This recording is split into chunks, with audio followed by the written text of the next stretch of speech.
Samantala, ito naman po.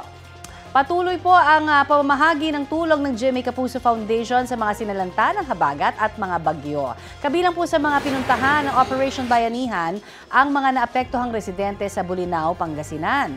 1,000 pamilya mula sa 6 na barangay ang nabigyan na po ng relief goods at tubig. May Capuzzo Soup Kitchen din kung saan namigay rin ng lugaw at itlog. Sa mga nais magbigay ng kanilang tulong, tuloy-tuloy pa rin ho yan na maaari ho kayo magdeposito sa bank accounts ng Jimmy Capuzzo Foundation.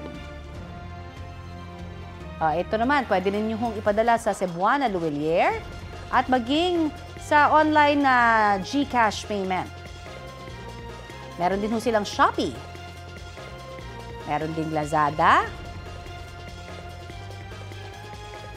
Globe Rewards, pwede rin po kayo dyan at Metrobank o Metrobank credit card.